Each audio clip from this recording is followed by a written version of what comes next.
Against Tim Allen Masculinity, January 10th, 2025. As Tim Allen launches his new sitcom Shifting Gears, he enters the 18th season of television programming that has pushed the brand of masculinity he first developed as a stand-up comedian. While only basic plot points have been revealed leading up to the new show's debut, I think I can guess the premise. Man's man learns how to accept his defeat. Whether Allen or his show's writers did it intentionally or not, his two signature characters have represented a manly bridge from the traditional values our people once held to the inverted ones pushed today. In his hit 90s show Home Improvement, he played Tim Taylor, a tool guy who grunted like an ape and repeatedly hollered "more power" before accidentally destroying something or injuring himself. His caveman ways were tempered by his more sensible friends, including his Mama's Boy co-host Al Borland and his bookish neighbor Wilson. The consistent underlying theme of the show was Tim's tug-of-war with his wife Jill for the leadership of the home. Over and over he learned that his reckless male ways needed taming, and he had a lot of apologizing to do.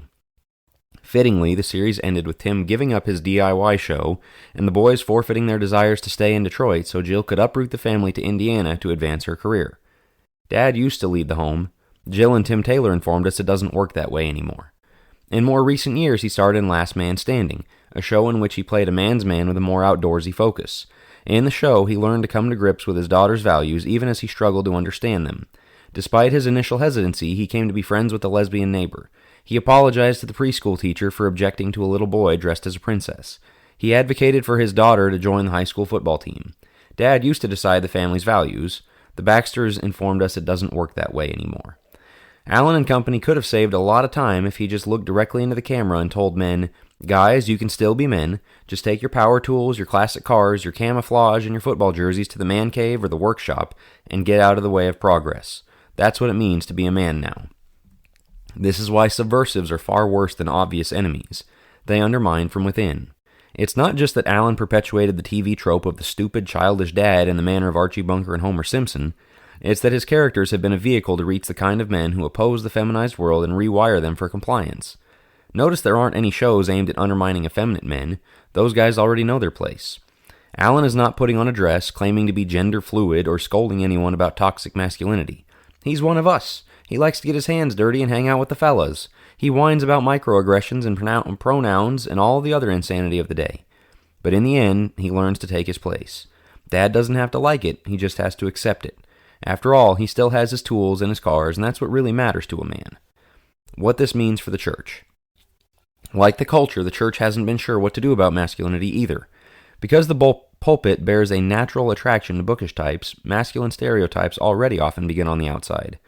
But, like a Tim Allen sitcom, churches are not telling men they have to be women, they're just fencing the men's masculinity in a safe area that won't get in the way or hurt anyone's feelings.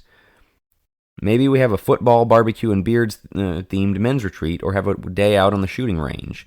But when the need arises for men to take the kinds of stands God designed us to take, opposing ideas that sound good but lead to destruction, see Genesis 3, or fighting off wolves, Acts 20:28-30, manly men are shamed into sitting down and shutting up. Your manliness is for hunting deer or building a bookcase, not for defending the truth. When a home is going astray because the husband is not leading and or the wife is not submitting, Ephesians 5:22-33, he has little sway because all they've gotten on the matter at church is a steady diet of jokes about how he needs to learn words like "yes, dear," and "I'm sorry, honey." He's there to complete her honey-do list, not to tell her no. I'm sure Allen's latest sitcom will have its share of funny lines and nuggets of truth, but we must realize no matter how much red meat he throws to the traditional values base, he's not on our side. Instead, he'll continue to be a subversive influence to show men how they can feel confident in their masculinity as they stand by and let society continue to slide into darkness. We need a true biblical vision of what it means to be a man. The clearer we are on that point, the easier it becomes to see how the world subverts the idea to make our homes, our churches, and their culture ripe for deception. Thanks for listening. Join the email list at jackwilkie.co to get all the latest, and subscribe to the Church Reset podcast feed on whatever podcast app you use, or even YouTube, to get audio editions of all the articles and videos delivered straight to your phone.